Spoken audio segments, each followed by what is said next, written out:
కృష్ణ భక్తులందరి హరే కృష్ణ భక్తులందరికీ స్వాగతం. మొదటి రోజు కుంతి మహారాణి ఉపదేశాలు క్లాస్ చెప్పడానికి శ్రీమద్ దయానిధి ప్రభుజీ వారి విలువైన సమయాన్ని కేటాయించి మన ముందు ఉన్నారు. వారికి 3 సార్లు హరి బోల్ చెప్తూ ఆహ్వానిద్దాం. హరి బోల్, హరి हरि बोल బోల్, हरि बोल హరి బోల్. हरि हरि बोल बोल। హరే కృష్ణ ప్రభుజీ, ధన్వత్ ప్రణామ్. हरे कृष्णा माता जी, दंडवत प्रणाम। Thank you very much. Krishna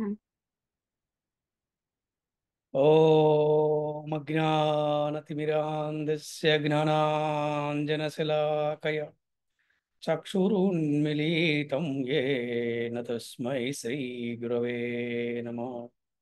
श्रीचैतन्यमनोभीष्टं स्थापितं येन भूतले स्वयं रूपः कदा मह्यं ददाति स्वपदान्तिकम्।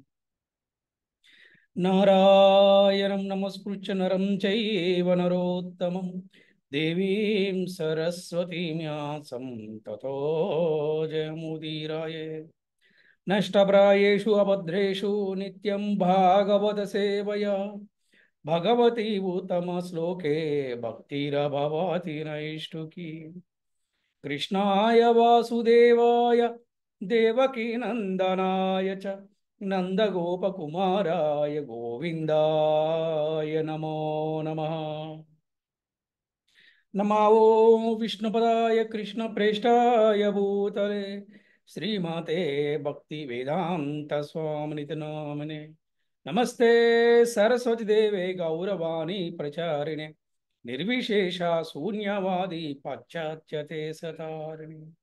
जय श्री कृष्ण चैतन्य प्रभु नित्यानंद श्री अद्वैत गदाधर गदाधर श्रीवासादि गौरभक्तवृंद. हरे हरे कृष्ण कृष्णा हरे कृष्ण कृष्णा जय श्री कृष्ण प्रभु कृष्णा नित्यानंद हरे श्री हरे हरे हरे राम अद्वैत गदाधर हरे श्रीवासादि हरे गौर राम भक्तवृंद हरे राम कृष्ण राम कृष्ण कृष्ण राम हरे राम राम राम। ओम नमो भगवते वासुदेवाय। ओम नमो भगवते वासुदेवाय. ओम नमो भगवते वासुदेवाय। ओम नमो नमो भगवते भगवते वासुदेवाय। ओम नमो भगवते वासुदेवाय। ओम ओम नमो नमो भगवते भगवते वासुदेवाय।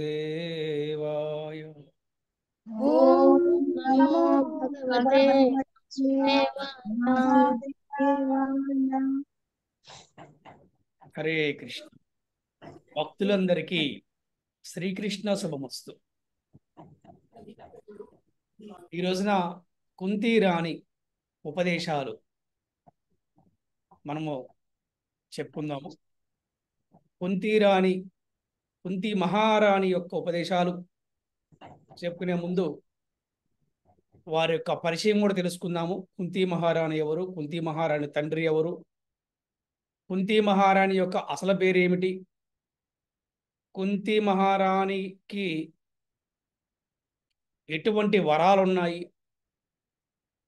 అలాగే కుంతి మహారాణి తన యొక్క పాత్రని ఎంత చక్కగా పోషించింది, ఒక భార్యగా, ఒక తల్లిగా, ఒక కూతురుగా, ఇలాంటి విషయాలన్నీ కూడా చర్చించుకుందాము.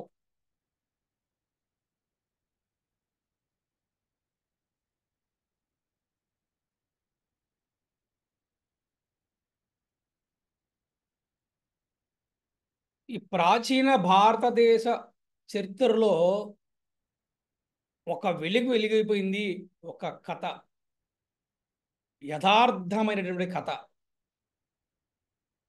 ఏమిటి ఆ కథ అంటే, కుంతి మహారాణి యొక్క వీరోచిత పాత్ర అన్నమాట. కుంతి మహారాణి లాంటి ఒక పాత్ర మహాభారతములో ఇక మనము చూడలేమన్నమాట. అటువంటి గొప్ప పాత్ర కుంతి మహారాణి. 1,10,000 శ్లోకాలతో వర్ణింపబడిన గొప్ప పురాణమైన మహాభారతము ద్వారా కుంతీదేవి పాండు మహారాజుకు భార్యగా, అంటే ఒక మంచి భార్యగా, మహాబలశాలులైనటువంటి పాండవులకు తల్లిగా మనందరికీ తెలుసు. ప్రపంచంలో 5,000 సంవత్సరాల క్రితము నెలకొని ఉన్న అన్ని పరిస్థితుల గతులను మార్చిన కురుక్షేత్ర మహాయుద్ధమునకు కారమైనటువంటి రాజకీయ సంఘటనలో ప్రధానమైన స్థానము ఆక్రమించినటువంటి పాత్ర ఏమైనా ఉందంటే కుంతీ మహారాణిదే. మరి ఎవరు కుంతీ మహారాణి అనే విషయం గురించి ఇప్పుడు మనము తెలుసుకుందాం. మరి అంధుడైనటువంటి అంటే గుడ్డివాడినటువంటి ధృతరాష్ట్రుని స్థానంలో తన సోదరుడైనటువంటి పాండు యువరాజు అయ్యాడు. కొంతకాలం తర్వాత పాండురాజు రాజసింహాసమును అధిరోహించాడు. తర్వాత ధృతరాష్ట్రుడు ఏం చేశాడు? గాంధారిని వివాహం చేసుకున్నాడు. ఆ తర్వాత ధృతరాష్ట్రుడికి 100 మంది కుమారులు కలిగారు. అప్పుడు వీళ్ళందరినీ ఎలా పిలిచారంటే వీరిని కౌరవ వంశీయులుగా పిలిచారు. కౌరవ వంశీయులు. ఎందుకు కౌరవం అంటే యాక్చువల్గా కురు వంశీయులు అంటారన్నమాట. అందరూ కురు వంశీయులే. కాకపోతే ఇక్కడ వీళ్ళది ఎక్కువ మంది ఉన్నారు కాబట్టి ఇక వీళ్ళని కురువంశీయులు అనేది ఈ ధృతరాష్ట్రుడు యొక్క పిల్లలకి అలా పిలువబడ్డారు. మరి వారిలో పెద్దవాడు దుర్యోధనుడు చాలా దుర్మార్గుడు, అలాగే దురాశపరుడు. అలాగే మళ్ళీ ఈలోపు పాండురాజుకు కుంతి అలాగే మాద్రి అనే వారితో వివాహమైంది. మరి కుంతీదేవి ఎవరంటే కుంతి మహారాణి అతి గొప్పదైనటువంటి యాదవంశమునకు మహారాజు అయినటువంటి సూరసేనుని కుమార్తె. ఆమె అసలు పేరు పృత. ఈ సూరసేనుని కుమారుడే వసుదేవుడు అంటే కృష్ణుడి యొక్క తండ్రి. ఈ సూరసేనుని కుమార్తె పేరు పృత. అలాగా మహాభారతము ద్వారా కుంతీదేవిగా ఆవిడ ప్రసిద్ధికెక్కారనమాట. గొప్ప అందముతో గుణములతో ధర్మములను ఆచరించింది గాను గొప్ప వ్రతములు చేసింది గాను తెలుసుకొనవచ్చు. అలాగే కుంతి మహారాణికి అసాధారణమైన వరాలు కూడా ఉన్నాయంట. వరాలు ఆమె చిన్నతనములోనే ఆమెను తండ్రి సూరసేనుడు ఏం చేశారంటే పిల్లలు లేనటువంటి తన తమ్ముడైనటువంటి కుంతి భోజనం దత్తతిచ్చాడు. ఎవరిని? కుంతి మహారాణిని. అంటే వరుసగా తమ్ముడు అవుతాడు సూరసేనుడికి కుంతి భోజుడు. అలాగే కుంతి భోజనుకు దత్తతిచ్చాడు. అలా కుంతీదేవి భోజనం దత్తతివ్వటం వల్ల కుంతి కుమార్తెగా పరిస్థితికి ఎక్కడం వల్ల ఆవిడ కుంతి మహారాణి అని పేరు వచ్చిందన్నమాట. ఇకపోతే ఎప్పుడైతే ఈ కుంతి భోజుడు ఇంటికి అతిథులు వస్తూ ఉంటారు, ఈ అతిథులను గౌరవించడంలో మంచి సంస్కారం ఉండటంలో అతిథి దేవోభవ అని ఆచరించడంలో కుంతి మహారాణి ఒక మంచి యువరాణిగా, ఒక మంచి కుమార్తెగా ఆవిడ మరి ఒక మంచి సంస్కారవంతంగా మంచి మర్యాదగా చేస్తూ ఉంటుంది అనమాట. మరి ఇటువంటి సమయంలో దుర్వాస మహాముని వచ్చాడు. కుంతీదేవి చేసినటువంటి అతిథి సత్కారములకు ప్రసన్నుడైపోయి ఎవరు? మన దుర్వాస మహాముని భవిష్యత్తులో ఆమెకు సంతాన యోగంలో ఇబ్బందులు కలమని దూరదృష్టితో గమనించాడు. అంటే ఎప్పుడు కూడా మహాత్ములు, బ్రాహ్మణులు, వైష్ణవులు మన ఇంటికి ఊరికినే రారు. మన ఇంటికి వచ్చారంటే ఏదో ఒక మెసేజ్ ఇచ్చి వెళ్తారనమాట. అందుకంటే మనం అప్పుడప్పుడు మన గృహాలలో కేవలం బంధువులు, స్నేహితులే కాకుండా అప్పుడప్పుడు మన ఇంటికి వైష్ణవులని, సాధువుల్ని, బ్రాహ్మణుల్ని ఆహ్వానిస్తూ ఉండాలంట. ఆ విధంగా దూరదృష్టి చూసినటువంటి ఈ ఒక్క దుర్వాస మహాముని ఆవిడికి ఒక వరం ఇచ్చాడు అనమాట. అంటే భవిష్యత్తులో గమనించారు. అంటే పాండురాజు వల్ల ఆవిడికి ఎటువంటి శారీరకమైన సంబంధం ఉండకపోవచ్చు, మరి తద్వారా తనకి సంతానం కలగపోవచ్చు, మరి అలాగే పాండురాజు కూడా మరణిస్తే ఇవన్నీ కూడా మహాత్ములు తెలిసిపోతాయి. అందుకని ఆ ఒక దుర్వాస ముని ఆమెకు ఒక మంచి వరం ఇచ్చాడు. ఇటువంటి వరం అసాధారణమైన వరం, అది మామూలు వరం కాదుండు. ఏ దేవతనైనా ఆవాహన చేసి తద్వారా వారి నుండి గర్భమును ధరించగల వరమును ఆమెకి ఇచ్చాడు. అందుకే అతిథి దేవో భవ అంటారు. అట్లాగా దుర్వాస ముని ఈ ఒక్క కుంతీదేవి చేసినటువంటి అతిథి మర్యాదలకు మెచ్చుకొని ఆయనకు వరం ఇచ్చాడు. ఇకపోతే తర్వాత కుంతీదేవి పాండురాజుతో వివాహం జరగటం, మరి అతనికి భార్యతో సంసార జీవితం గడిపి పిల్లలు పుడితే చనిపోతాడని శాపం ఉంది ఆయనకి. ఎవరికి? పాండురాజుకి. పాండురాజు ఎప్పుడైతే ఒకసారి అడవికి వెళ్ళి ఆయన ఒక బాణానికి ఒకరు ఒక అంటే స్త్రీ పురుషులు ఇద్దరూ కూడా వారు అక్కడ అడవిలో ఆనందంగా ఉంటుంటే ఈయన యొక్క బాణం వెళ్ళి వారికి తగిలి చనిపోతారు అన్నమాట. అప్పుడు అతను శాపం ఇస్తాడనమాట. ఆ శాపం వల్ల ఎప్పుడైతే ఈ సంసారము శారీరక సంబంధంలో గనక పాండురాజు ఎవరితోనైనా ఉంటే, ఎవరితో ఉన్నా కూడా చనిపోతాడని శాపం ఉంది. దానివల్ల అది ఇద్దరికి అంటే కుంతీదేవికి ఇబ్బందే, అలాగే మాద్రికి కూడా ఇబ్బందే. ఈ విధంగా ఏం చేశారంటే ఇంకా ఆయన రాజ్యాన్ని వదిలిపెట్టేసి వానప్రస్థానం స్వీకరించాడు. అలాగనే భార్యలతోటి అడవిలో జీవిస్తూ ఉన్నాడు. అక్కడ కుంతీదేవి గెలవటువంటి ఒక అసాధారణమైన వరముల గురించి తెలుసుకున్నాడు. తెలుసుకొని పాండురాజు అభ్యర్థన మేరకు ఆమె ముగ్గురు పరాక్రమవంతులైన పిల్లలకు జన్మనిచ్చింది. సో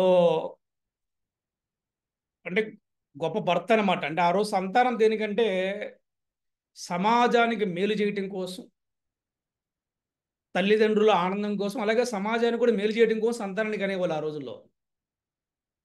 ఆ విధంగా వారు చక్కగా పాండురాజు యొక్క అభ్యర్థన మేరకు కుంతీ మహారాణి మరి మొట్టమొదటిగా యమధర్మరాజుని ఆవాహన చేసి మరి ఆయన ద్వారా ఒక పిల్లవాడికి జన్మనిస్తే ఆయన పేరు యుధిష్ఠిరుడు, అతని ధర్మరాజు అంటారు. ఇకపోతే మనకి బలవంతుడు కావాలి కాబట్టి భీముడు.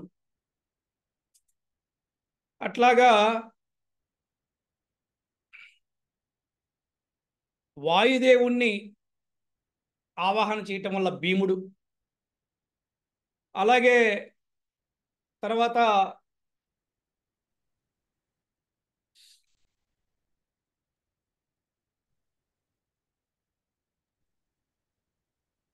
మరి ఇంద్రుని ఆవాహన చేసి అర్జునుడు. మరి అలాగే ఇలాగా ముగ్గురికి ఆవిడ జన్మనివ్వడం జరిగింది. ఆ తర్వాత మనకు తెలుసు నకులుడు సహదేవుడు కూడా వస్తారు.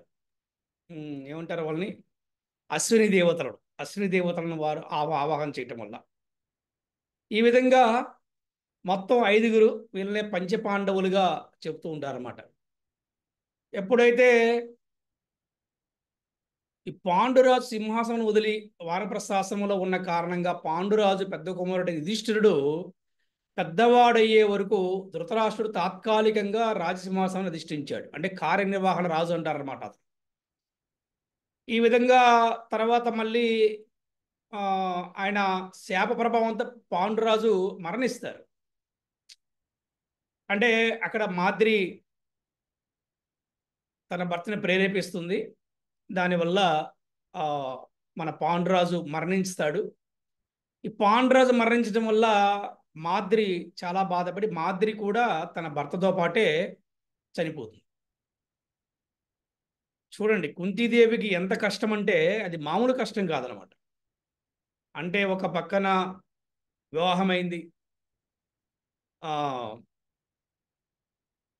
వివాహమైన కొన్ని రోజులకే పాండురాజు యుద్ధానికి వెళ్ళటం, అక్కడ యుద్ధంలో గెలిచిన తర్వాత ఆ దేశపు రాజు మాద్రిని ఇచ్చి పెళ్లి చేయటం, ఆ తర్వాత వచ్చిన తర్వాత మళ్ళీ ఈ శాపం రావటం,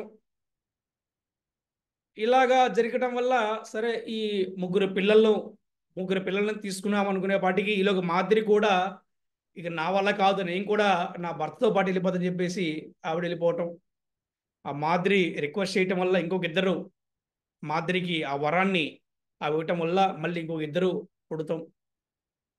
ఈ 5గురు సంతానము ఈలోపు మాదిరి కూడా చనిపోవటం. చూడండి, అంటే ఒక స్త్రీకి ఎటువంటి కష్టం అంటే మామూలు కష్టం కాదండి.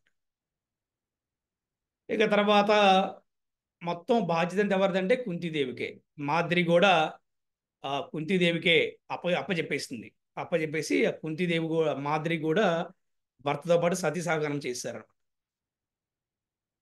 ఈ తర్వాత పాండురాజు మరణించిన తర్వాత ఆ ఒక్క అరణ్యంలోనే మునులే ఈ 5 పాండవులను పెంచి పెరిగిన యువరాజులను కుంతీదేవితో హస్తినాపురంలోని కౌరవ రాజ్యసభ తీసుకుని వచ్చి యుధిష్ఠుడికి యువరాజుగా పట్టాభిషేకం జరిపించారు. ఇంతవరకు మనము మన ఆ, కుంతీదేవి యొక్క పరిచయాన్ని మనం చెప్పుకున్నాం. లేకపోతే కుంతీదేవి ఏ విధంగా కృష్ణుని ప్రార్థిస్తుంది అనే విషయం పడి మనం తెలుసుకుందాం. కుంతీదేవి కృష్ణుని ఏ విధంగా ప్రార్థిస్తుంది?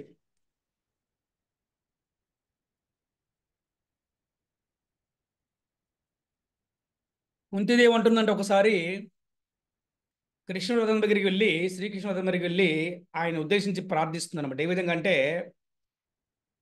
మీరు హస్తినాపురంలో ఉండిపోయి పాండవులను రక్షించండి, మీరు ఎల్లవేళలా పాండవులను రక్షిస్తూ ఉండండి అని కుంతి మహారాణి కోరుకుంటుంది అనమాట, ప్రార్థిస్తుంది. దీనికి మనకి భాగవతంలోని 1వ స్కందంలో 8వ అధ్యాయంలో 37వ శ్లోకంలో వర్ణిస్తున్నారు అనమాట.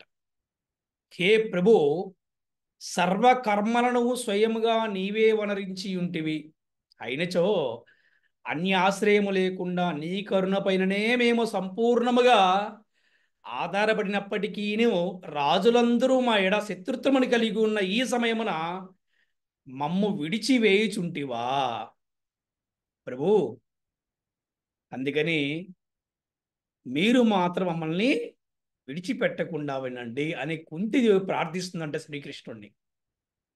అంటే కుంతీదేవి సంపూర్ణంగా వెరిగి ఉంది. కృష్ణుడు సామాన్యమైనటువంటి మానవుడు కాదు. కృష్ణుడు కేవలము యదువంశానికి చెందినవాడే కాదు. కోర్స్ ఆయన ద్వాపరయుగములో యదువంశములో ఆయన ఆవిర్భవించారు. యాదవ శ్రేష్ఠ అంటే ఆయనకి చాలా ఇష్టము, అందులో ఎటువంటి సందేహం లేదు. ఆయన చెప్తాడు, ఎవరైతే నన్ను యాదవ శ్రేష్ఠ అంటే నాకు చాలా ఇష్టం అని చెప్పాడు ఆయన, అందులో సందేహం. కానీ కుంతీదేవికి తెలుసు, ఈయన కేవలము ఈ యుగానికి చెందినవాడు, కేవలము ఈ యాదవ వంశానికి చెందినవాడే కాదు, సాక్షాత్తు భగవంతుడు అన్న విషయం కుంతీ మహారాణికి సంపూర్ణంగా తెలుసు అన్నమాట.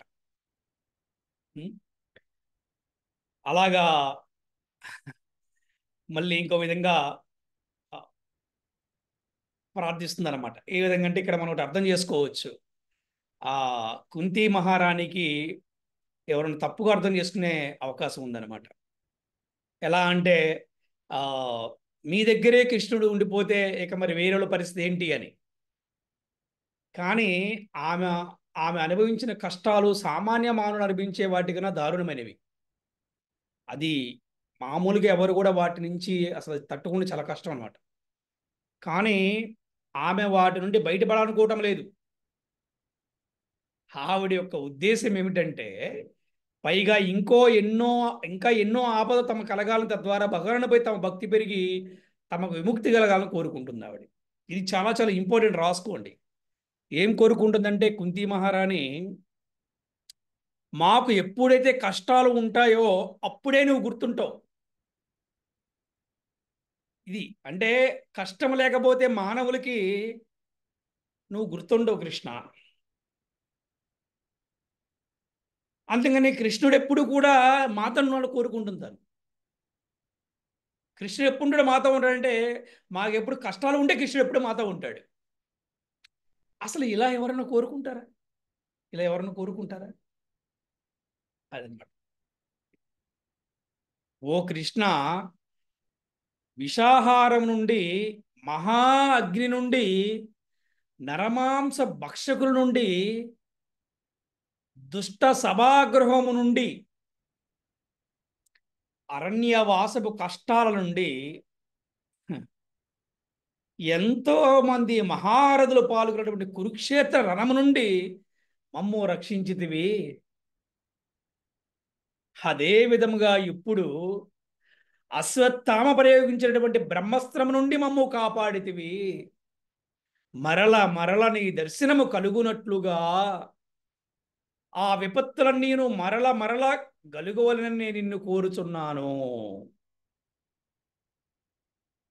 బాబా బాబా, ఎందుకనగా నీ దర్శనమనగా నిరంతర జన్మ మృత్యువుల దర్శనము మాకు కలగనే కలగదు అని భావం అంటారు.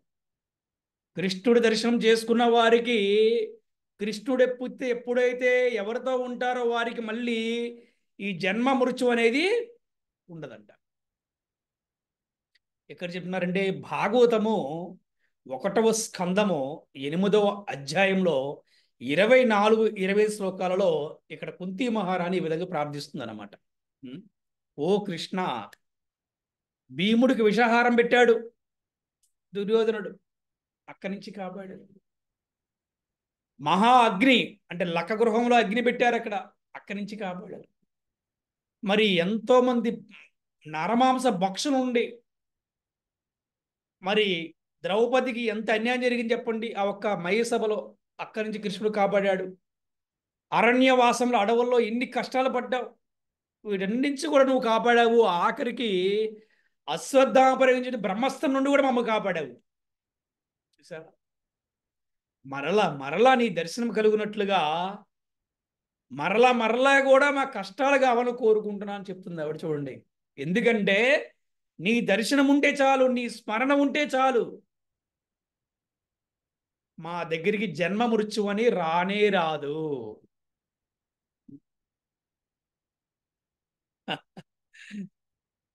హరే కృష్ణ.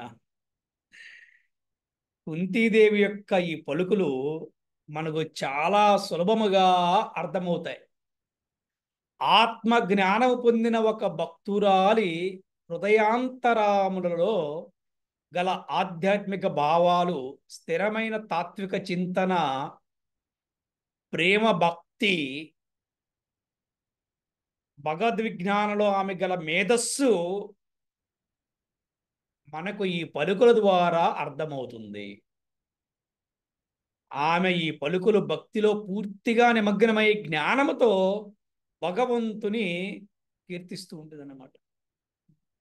ఓ మధుపతి, ఎట్టి ఆటంకము లేకుండా గంగా నది నిరంతరము సముద్రపు వైపునకు ప్రవహించు రీతి ఇతరుల వైపునికి మరలక నిరంతరము నీయందే నాకు ఆకర్షణము కలుగాక.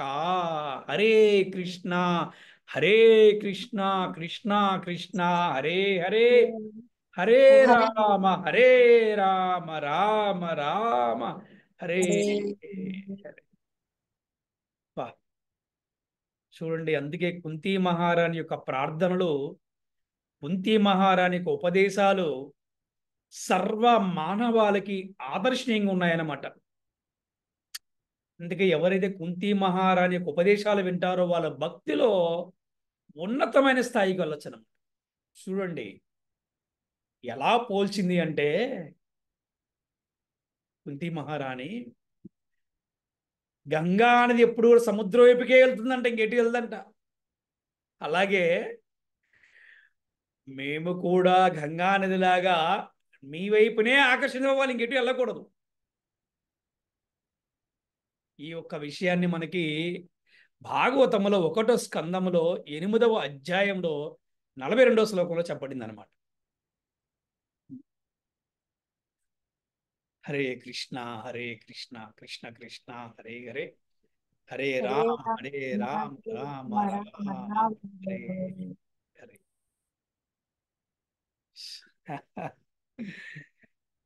సో శ్రీల ప్రభుపాదికి శ్రీల గురుదేవ్కి జై. ఎవరైనా ఏ మానవులైన కష్టాలు కావాలని కోరుకుంటారా? అసలు చూసారా? అసలు అసలు నిజంగా భక్తి అంటే అదనమాట, శుద్ధ భక్తి.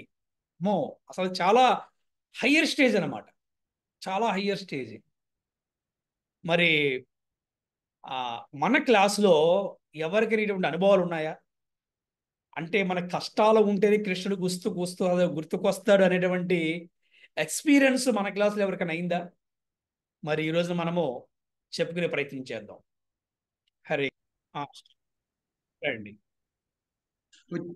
కుంతీదేవి గురించి పరిచయం గురించి తెలుసుకున్నాం గురించి. అతను 1,10,000 శ్లోకాలతో పాండురాజు భారీగా ఉండి, ఆ తర్వాత పాండవులుగా తల్లిగా కూడా ఉందని తెలుసుకున్నాం గురించి. ఆ తర్వాత మహారాజు సూరసేనుడి కుమార్తెగా ఉండి ఆ తర్వాత కృత అనే పేరుతో అతనికి లభించిందని తెలుసుకున్నాం గురించి కుంతీదేవికి. ఆ తర్వాత మహాభారతంలో కుంతీదేవిగా అనే పేరు అనేది వచ్చేసింది గురించి. ఇది మటుకు బాగా తెలుసుకున్నాం గురించి. కుంతీ మహారాణికి అసాధారణమైన వరాలు కూడా ఉన్నాయి గురించి. ఆ వరాలు వచ్చేసి మన ఇతను చాలా వరాలు ఇచ్చాడని తెలుసుకున్నాం గురించి. ఆ తర్వాత కుంతీదేవి ఇంటికి ఎప్పుడు అతిథులు వస్తారని తెలుసుకున్నాం గురించి. ఆ తర్వాత ఎవరు వచ్చినా సరే మంచి మంచి మర్యాదలు చేస్తాం వాళ్ళందరికీ అనేది చేస్తా ఉండేది. అలా ఒకసారి ఇట్లాగా దుర్వాస మహాముని వచ్చేసి కుంతీదేవి వాళ్ళ ఇంటికి వచ్చినప్పుడు ఒక అసాధారణ వరం ఇచ్చాడు గురించి. ఏ దేవత లేను అతను వచ్చేసి గర్భం దాల్చడం అనే, ఏ దేవత ద్వారా అయినా సరే గర్భం దాల్చే వరం అనేది ఇచ్చాడు గురించి. ఆ తర్వాత వచ్చేసి వాటిలో వచ్చేసి కొంత యమధర్మరాజు నుంచి యమధర్మరాజు అవగాహన చేసుకోవటం వలన ధర్మరాజు అనే వ్యక్తి పుట్టాడని గురించి తెలుసుకున్నాం గురించి. ఆ తర్వాత వాయుదేవుడి నుంచి భీముడు, ఇంద్రుడి నుంచి అర్జునుడు, అశ్విని దేవతల నుంచి నకుల సహోదరులు అనే వాళ్ళు జన్మించారని తెలుసుకున్నాం గురించి. ఆ తర్వాత కుంతీదేవి మన శ్రీకృష్ణుని ఏ విధంగా ప్రార్థించిందంటే, ఎల్లప్పుడూ మా కుమారుని రక్షణగా ఉండి మాతో పాటే ఉండండి, మాకు చాలా చోట్ల మీరు రక్షణ చేశారు, మమ్మల్ని చాలా ఆపద నుంచి కాపాడారు అనేది తెలుసుకున్నాం గురించి. మాతోనే ఉంటేనే ఎల్లప్పుడూ మేము చాలా సంతోషంగా ఉంటాం, మమ్మల్ని అందరూ రక్షిస్తా ఉండండి అని చెప్పేసి కుంతీదేవి శ్రీకృష్ణుని ప్రార్థించింది గురించి. ఇది తెలుసుకున్నాం గురించి ఈరోజు. హరే కృష్ణ, బాగా చెప్పారు. ఉన్నప్పుడు చెప్పు. కష్టాల్లో ఉన్నప్పుడు ఇంకా ఎక్కువ అంటే కృష్ణ ఏంటి కృష్ణ ఇట్లా ఎందుకు ఇట్లా అవుతుంది ఓకే, అంటే దీని ముందే ఏమైనా ఇంకా ప్లానింగ్ ఏమైనా ఉందా? నాకు ఏం అర్థం కావట్లేదు అట్లా అనిపిస్తుంది ప్రభు. ఓకే, ఇంకేమనిపిస్తూ ఉంటుంది? ఆ కష్టాన్ని నేను ఆ అంటే ఫేస్ చేసే ధైర్యాన్ని నాకు ఇస్తారనిపిస్తుంది Prabhuji. Very good, very good. అంటే కృష్ణుడు మనతో ఉన్నట్టే, అయితే కృష్ణుడు మీతో ఉన్నట్టే. హరి బోల్, హరే కృష్ణ. ఆ, అంటే ప్రభుజీ ఈరోజు మీరు చెప్పింది 2-3 పాయింట్లు అయినా ప్రభుజీ, కుంతి మహారాణి ప్రార్థనలు ఇది చాలా ఇన్డెప్త్ గా ఉన్నాయి ప్రభుజీ. ఇప్పుడు ఎందుకంటే పాజిటివ్ మైండ్ సెట్ లేదంటే భక్తికి సపోర్ట్ చేసే వాళ్ళ చుట్టూ వాళ్ళతో ఉండి భక్తి చేయటం అనేది ఒక రకమైన అచీవ్మెంట్ ప్రభుజీ. బట్ కానీ సీతామాత గాని కుంతి మహారాణి గాని వీళ్ళంతా ప్రభుజీ నెగిటివ్ మైండ్ సెట్ వాళ్ళతోనే చుట్టూ ఎక్కువ సమయం ఉన్నారు ప్రభుజీ. ఎందుకంటే కౌరవులతోనే ఇప్పుడు ఎక్కువ కాలం కుంతి మహారాణి టైం స్పెండ్ చేయటం, తర్వాత ఇప్పుడు సీతామాత చూసుకున్న లంకలోనే ఎక్కువ కాలం రాక్షసుల మధ్యలో ఉండి, అంటే ఆ ఒక different class of people Prabhuji. వీళ్ళని అసలు వాళ్ళ మాటలు వింటేనే గూస్ బంప్స్ వస్తున్నాయి. ఇందాక మీరు చెప్పినట్టు గంగా నది ఏ విధంగా సముద్రం వైపు ఎప్పుడు నిరంతరం ఆ మాట నేను ఇప్పుడే ప్రభుజీ, నేను ఫస్ట్ టైం వింటాను, నేను ఇంతవరకు ఎప్పుడు అది నిజంగా high quality statement Prabhuji. So చాలా ఇన్స్పిరేషన్ ప్రభుజీ. అంటే మనకి ఆచార్యులు చెప్తా ఉంటారు కదా ప్రభుజీ, ఇప్పుడు భౌతికమైన మెటీరియల్ పర్సన్స్ తాను ఏది కష్టపడినా అది నేను కష్టపడే దానికి ప్రతిఫలము, లేదంటే అతను ఏమైనా బాధలు అనుభవిస్తున్నప్పుడు అది భగవంతుడు నన్ను బాధ పెడుతున్నాడని చెప్తారంట. అదే భక్తుల విషయానికి వస్తే అతను ఏదన్నా సంపదలు కానీ సంతోషం కానీ వస్తే అది భగవంతుడు ఇచ్చాడు అని. మనం కష్టాలు పడుతుంటే, భక్తులు కష్టాలు పడుతుంటే ఇది నా కర్మఫలం అని అనుకుంటారండి ప్రభుజీ. మెటీరియల్ పర్సన్స్ కి భక్తులకి ఉన్నంత మైండ్ సెట్ తేడా అది. సో ఇది క్లియర్ గా ఇక్కడ కుంతి మహారాణి ఆ 2 పాయింట్లు క్లియర్ గా రిఫ్లెక్ట్ అయింది ప్రభుజీ. ఈ రోజు నేను అంటే నేను విని నేర్చుకున్న విషయం. హరే కృష్ణ. వెరీ గుడ్ ప్రభు, చాలా బాగా చెప్పారు, చాలా చక్కగా చెప్పారు. హరే కృష్ణ. నాకు నా ఫస్ట్ చెప్పండి. లాస్ట్ ఇయర్ 2023 జూన్ లో మా నాన్నగారికి పెద్ద యాక్సిడెంట్ అవ్వడం. సో యాక్సిడెంట్ అయిన తర్వాత గురువు గారి దయ వలన మాత్రమే మేము గొల్లపూడిలో జగన్నాథ్ మందిరంకి దగ్గరగా ఉన్న Very good. చాలా బాగా చెప్పారు. కరెక్ట్. ఎందుకంటే మనం కూడా చెక్ చేసుకుంటే గనక ఈ మాయా ప్రపంచంలో కొద్దిసేపు సుఖంగా ఉన్నాం అనుకోండి, తప్పకుండా కృష్ణుని మర్చిపోయే అవకాశం ఉంది. కానీ ఏ స్థితిలో కూడా కృష్ణుని మర్చిపోకుండా ఉంటే కనుక చాలా గొప్ప విషయమే. కానీ ఇది సామాన్య మానవుడు సాధ్యపడే విషయం కాదు. ఎందుకంటే సుఖంగా ఉన్నప్పుడు కృష్ణుని మర్చిపోయే అవకాశాలు ఎక్కువ ఉంటాయి తప్పకుండా. అందుకనే ఈ కుంతి మహారాణి చెప్పిన ఎక్స్పీరియన్స్ సమస్త మానవాళి గొప్ప ఉపదేశం అన్నమాట. అలాగనే మనకి ఎప్పుడు కష్టాలు కావాలని మనం కోరుకోవట్లేదు. ఎవరు కూడా కష్టాలు కావాలని కోరుకోరు జనరల్గా. ఆ ఉద్దేశం ఏంటంటే, మహారాణి యొక్క ఉద్దేశం ఏంటంటే కష్టాల్లోనే కృష్ణుడు గుర్తుంటాడు అనేది ఒక ఉద్దేశమే, కానీ మనందరినీ కూడా కష్టాలు కోరుకోమని కాదు. హరే కృష్ణ. ప్రభు రవిచంద్ర చెప్పండి, మీరు చెప్పండి. హరే కృష్ణ ప్రభు. ఇంకో ఎక్స్పీరియన్స్ ఉంది ప్రభుజీ. ఆ, ఆ చిన్న పాప తెలుసు కదా ప్రభుజీ, డాక్టర్ అవును అవుతుంది. అవును. తనకి ఇప్పటికి ఇంటర్ అయినప్పటి నుంచి మీ సజెషన్ తీసుకొని మేము హాస్టల్లో జాయిన్ చేయలేదు Prabhuji. Thank you Mataji. Me suggestion తీసుకొని ఇంట్లోనే ఉండి వెళ్ళలేదు కదా ప్రభుజీ. తనకి ఇప్పటికి రిజల్ట్స్ వస్తున్నాయి అంటే కృష్ణాలయానికి వెళ్ళిపోవాలి ప్రభుజీ. వెళ్ళిపోయి అక్కడ కూర్చోవాలి. రిజల్ట్స్ వస్తే ఒక గంటలో కోట్లని తెలిసినప్పుడు వెళ్ళిపోవడం, ఫ్రెష్ అవ్వడం, అక్కడ కూర్చొని జపం చేసుకుంటూ ఉంటుంది ప్రభుజీ. ఓపెన్ చేసి ఆ స్వామి ముందే తన రిజల్ట్ ఓపెన్ చేసుకొని చూస్తుంది. చక్కగా ఫస్ట్ క్లాస్ అని చెప్తుంది. హ్యాపీగా ఇంకోసారి జపం చేసుకుంటూ వస్తుంది ప్రభుజీ. నేను ఇంటికి వచ్చి స్వామికి నైవేద్యం వండి పెట్టి హ్యాపీగా జపం చేసుకోమ్మా, కృతజ్ఞతలు చెప్పాలి స్వామికి నీకు అంత ఇచ్చినందుకని చెప్పి అదొకటి అలవాటు చేశాం ప్రభుజీ. చక్కగా రిజల్ట్ లేదు, మంచి పిల్ల మాతాజీ, చాలా మంచి దారిలో మంచి మార్గంలో ఉన్నారు. అది ఒక అదృష్టం. చాలా మంచి ఉన్నారు మాతాజీ. ఎప్పుడైనా ఆనందం వచ్చినప్పుడు ప్రభుజీ వాళ్ళకి వీళ్ళకి షేర్ చేసుకునే కన్నా తలుపులేసుకొని ఇంట్లో స్వామి దగ్గర జపం చేసుకున్నంత ఆనందం ఉండదు ప్రభుజీ. మనం ఎవరికన్నా షేర్ చేసుకుంటే వాళ్ళు అది చెప్పడం ఇది చెప్పడం డిస్టర్బ్ అయిపోతుంది ప్రభుజీ. తెలిసిపోతుంది. డిస్టర్బెన్స్ అసూయ పడతారు మాతాజీ. కలియుగంలో అది ప్రమాదం ఉంది. అసూయ చాలా ప్రమాదం. అవును ప్రభుజీ. చక్కగా లోన్లీగా ఉంటేనే చక్కగా జపం చేసుకుంటాం, స్వామి కృతజ్ఞత భావంతో ఉంటాం అనిపిస్తుంది ప్రభుజీ. భక్తుల సాంగత్యం తీసుకోవచ్చు. Thank you Prabhuji. హరే కృష్ణ. హరే కృష్ణ.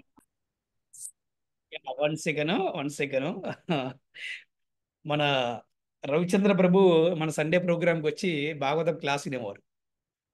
గడ్డం పెంచుకొని, మీసాలు పెంచుకొని, ఒక పెద్ద బుల్లెట్ వేసుకొని వస్తుంటే చాలా రఫ్ గారు, చాలా హార్డ్గా ఉన్నారు. ఎవరా అని అనుకున్నాను. నాకు అసలు అంతా అంటే చూశాను అంతే. సడన్గా రీసెంట్గా ఆయన మొత్తం గుండు చేసుకుని, సికా పెట్టేసుకొని, మొత్తం షేవింగ్ చేసుకుని వచ్చేసి హరే కృష్ణ ప్రభుజు ఇక నేను పూర్తి కృష్ణుడికి అంకితం అంటే నేను షాక్ అయ్యి ఒకసారి.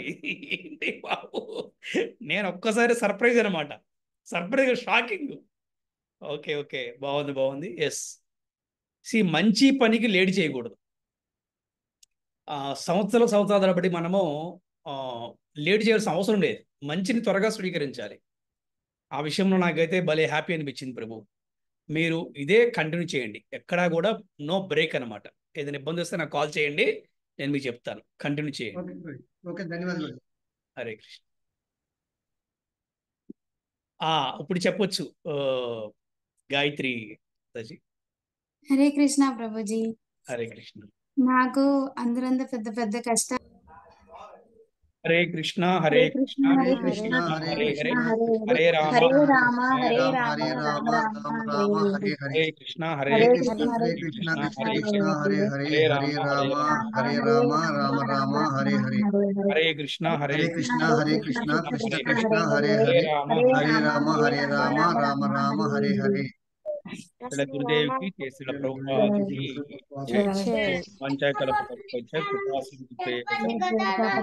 పావనిభ్యో వైష్ణవేభ్యో నమో నమః.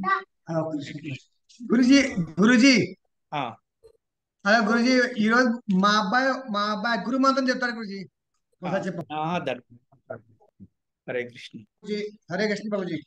హరే ధన్యవాద కృష్ణ. ప్రణామం. దండోత్ ప్రణామం. హరే హరే కృష్ణ ప్రభుజీ, ధన్యవాద ప్రణామం ప్రభుజీ. Hare thank you Krishna. ప్రభుజీ.